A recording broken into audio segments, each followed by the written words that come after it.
Hello, everybody. Welcome back to USC Coliseum Chronicles Live. I am Terence Holton, joined by Kasey Kazliner.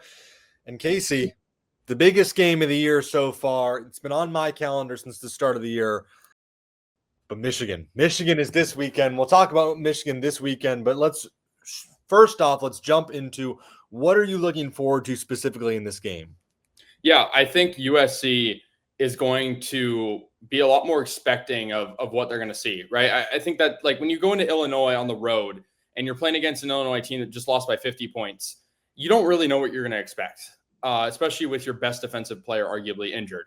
Whereas with Michigan, they're a much more one-sided team. They run the ball a lot.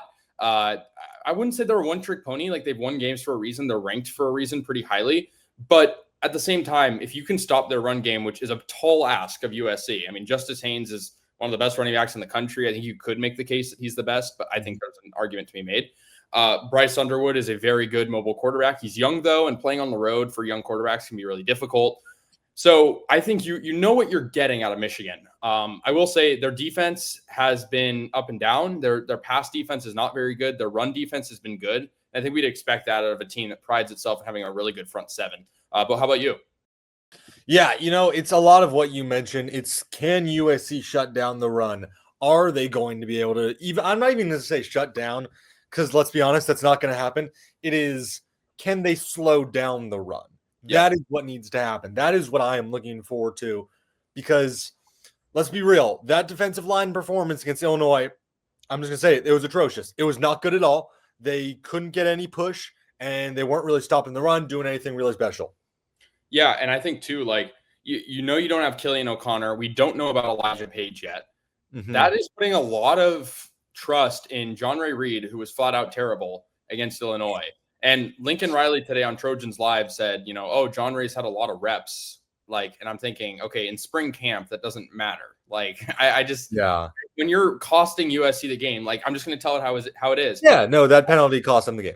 Yeah, and some of his bad snaps took a lot of time away from Mayava. So, I think the O-line, and I appreciate the comment here. I mean, I don't know if they're cooked, but it is going to be. I'm not going to say that. This is still a game I have circled as USC is going to win it. Yeah. I do think they are a better team. I think Bryce Underwood could struggle. That being said, it's not really a road advantage. Let's just say it how it is. It's not a road advantage. Yeah. The game is sold out, and I would say if I had to guess, 60-40 USC to Michigan. I think it's fair. So it's not like going into Norman, Oklahoma. That being said, I do believe USC is going to win this. I think the offense is good enough where they can pull it out in a close one. How do I say this? I'll bring this up a little bit later, but I do think they're going to win this.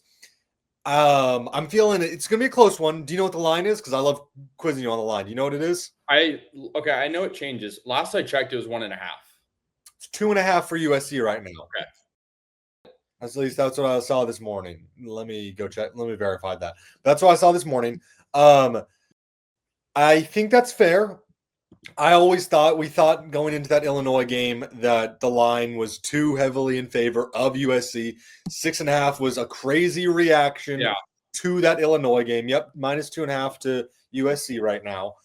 I don't know. It's gonna be tough because I do think USC is the better team on paper, and as just a team, I think they're better. But that being said, me personally, I do not trust Lincoln Riley. I just don't. This has heartbreaking loss written all over it. It does. The Michigan game last year, I know it's a completely different Michigan team, a team on the defensive side of the ball that was a lot better. Maybe offensively they're better now. I'd say it's hard to tell because they don't have Kalel Mullings now, but they do have Justice Haynes. So you can make the case for either. But on the road last year, we saw what USC wasn't able to do. We saw what they were able to do as well. And Jacoby Lane, I think he's practicing. I say I think because practice has been closed to the media for a while, so we don't know. If Jacoby Lane plays, I'm pretty confident that USC covers the spread. Maybe not by a whole lot, but I think, maybe they win by 6 points. I don't know. I think Jacoby Lane is a big X factor here.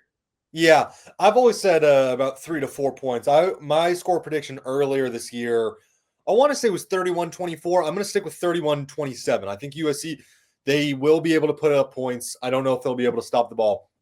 Yeah. Kasey, this is by far the best defense USC has played so far, though. The number 18 total defense Michigan Wolverines have. Comparatively, I think the best defense they played before Michigan State, I want to say number 63. I can verify that in a second. Yeah. It is by far the best defense. How is USC's offense going to sustain their high volume? Because they are the number 2 total offense team, but how are they going to sustain that against Michigan's defensive front? That's a good question. I mean, we say this every week, but you have to establish a run early, and you can't give the ball away. That sounds like a mundane, like obvious thing, but like Wayman Jordan has fumbled on 2 opening drives this year. Is he one of the most talented running backs in the Big Ten? Absolutely. But is he still learning? Also true. Like, he needs to not fumble. Mayava throwing a pick, like, I don't hate on him a whole lot for that because he still played a hell of a game against Illinois, and we talked about that last week. But I think you can't give the ball away. Don't be stupid on 4th down. Like, I know Lincoln Riley likes going for it every time, but it's not going to work every time. Like, especially against a Michigan defense. Be smart. USC's punter is good. I know we haven't seen him a whole lot. Sam Johnson, he's a national champion. So he's a decent punter. Like, utilize him when you can. Play a little bit of chess. You're playing against Sharon Moore, right? Like, I don't think he's that great of a coach. I don't think he's a good coach at all. I think Hoagie's a better coach than him. I think like Lincoln Riley, like we talk about him a whole lot, but if he can just out-coach the opponent, which we haven't seen him do a whole lot at USC, they're going to win. Like, it's pretty simple. So, spread the ball around. Don't only target Mekhi Lemon because he's going to have a target on his back now. You got to spread the ball around and get Eli Sanders involved. Like, he's a guy that we haven't seen a whole lot volume-wise. We've seen him like get some good runs and utilize his abilities. But yeah, what do you think? Yeah, you can definitely bust those big runs out. Michigan, the number 59 pass defense. Their pass defense is not phenomenal. I think USC will be able to exploit that. And yes, Jeff, I totally agree. I'm assuming that Riley will have the offense cooking because the offense has looked phenomenal. I don't have any complaints other than really Jean-Ray Reed on the offensive side so far. Mayava obviously throwing his first pick, and it was a bad one against Illinois. Let's just call it like it was. It was not great. Yeah. But the offense, other than very few mistakes, truly has been fantastic. You get Lane back if they do. I'm not saying they do, but if they get Lane back, it's even better. You still have, in what I believe to be the best receiver duo in the country, Michigan's defensive backs, I do not think will be able to handle that. Yeah, and USC, I mean, we're talking about health. Like, I mean, I won't be at practice tomorrow, unfortunately, but I will be hearing about it. And I think we won't find anything out tomorrow in practice because it's a Tuesday. Wednesday, we might, and I will be there.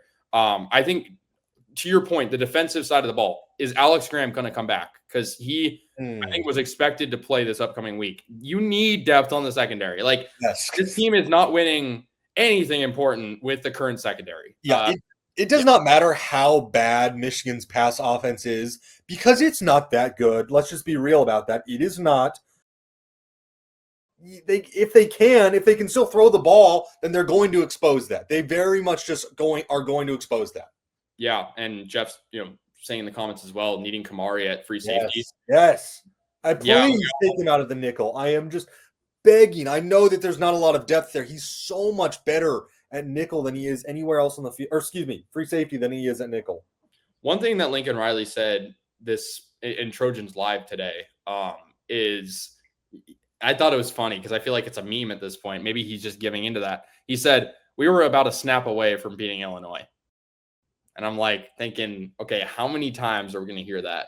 Kasey, if I had a nickel for every single time I heard Lincoln Riley say, we're one play away from winning that game, I would be a millionaire. I would have paid off my USC tuition.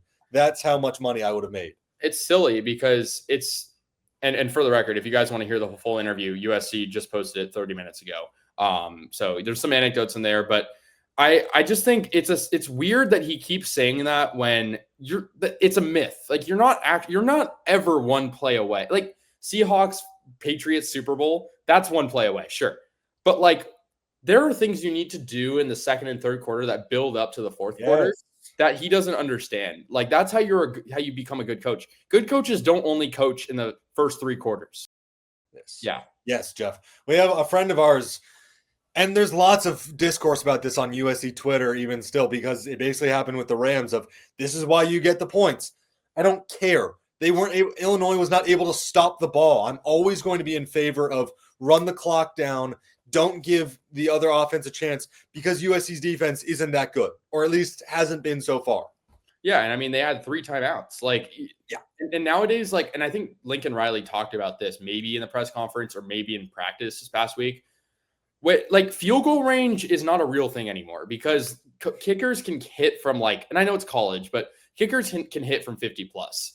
And you're giving them 3 timeouts to basically get 40 yards? It showed how confident they were that they were going to get there because they ran the ball on the first play. Yeah. I didn't even they knew they were going to get into field goal range. Yeah. And I mean, not to mention David Olano, the kicker for Illinois, is one of the best kickers. He's great. Yeah. Yeah. If not the best. So yeah, I think it's silly to harp on the one play away thing. And I think a lot of USC people go back to that because it's an easy excuse. You know how good about yourself you feel, especially last year when you're like, man, we only lost to Michigan in the Big House by 3 points and we were 1 play away. Who cares? A loss is a loss. Yeah, it does not matter. It's a loss. If the standard is we almost won, then we're no better than any. We're no better than any program. None. Do you think USC's defense is soft? Because I know that's a narrative that's been going around for years. We've been talking about that a lot. I'll answer that in a second because I do want to get to one of these things from Jeff. I do agree if they get a lead, they'll force Underwood to throw the ball. God, I don't want. How do I put this? I don't want the Michigan offense to ever have the ball. That's my feeling. I want USC to try and use as much time as possible. And you can't really do that because the passing offense is so good, which I very much understand. But I want Michigan to be limited with the ball in their hands because they're going to score. The number one thing I always think of with USC and not in losing in games where they had the ball with so much less time. Tulane USC 2023, Cotton Bowl.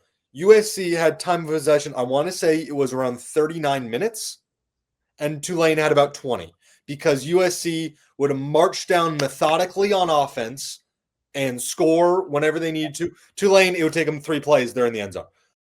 That was a little rant tangent. You were asking if the defensive soft. Kind of. I kind of think they do, and I think that's Lincoln Riley's fault because we consistently see this with his teams. We saw this last year, or not last year. We saw this with him at Oklahoma. We talked about this last week. His teams are consistently soft. And yes, Saturday is a pretty good measure if they truly are soft or not. I kind of think we saw it last week. I kind of think we saw that they're a kind of soft team because Illinois bullied them in the trenches. And that was a team, sure, they needed to get right, especially the offensive line. They gave up 7 sacks last week. USC going into last week was tied for number 1 in the country in sacks. Yeah, they had one. A very long-winded answer to your question. Yeah, you're good. And I mean, they had 1 sack and it's from Christian Pierce. It's a little bit luckier. It was a corner blitz. To that point as well, Michigan has a very good offensive line. They're very experienced. I know they played this past weekend. I know Brady Norton was the Cal Poly transfer was starting at right guard occasionally. I don't know about the injury status at the right guard is what I'm trying to say. Other than that, they have some grads. They have some big dudes on the line.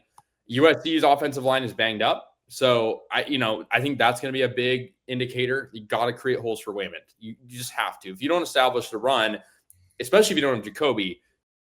So yeah. And we know what's at stake too. If USC wins this game, they're ranked again. I think that's fair to say. Yes, very much. Michigan is 13 in the country, 12, 14. What are they? 15. Oh, 15 in the country. They'll have and now. I mean, I know we were going to talk just briefly about UCLA beating Penn State, but I want to just bring it up because there's a lot of parity. There's likely the Big Ten is open. Other than yeah, you know what? I'll stand by that because I do think the Big Ten is open. Ohio State, I think, is the best team. Oregon's win doesn't look good at all anymore. It doesn't. It doesn't. My question, I mean, I know imperialism in college football is sort of a myth. If does that mean UCLA is better than blah blah blah? That doesn't matter, right? But a circle of suck type of thing. Suck, exactly. Imperialism, however you want to call it.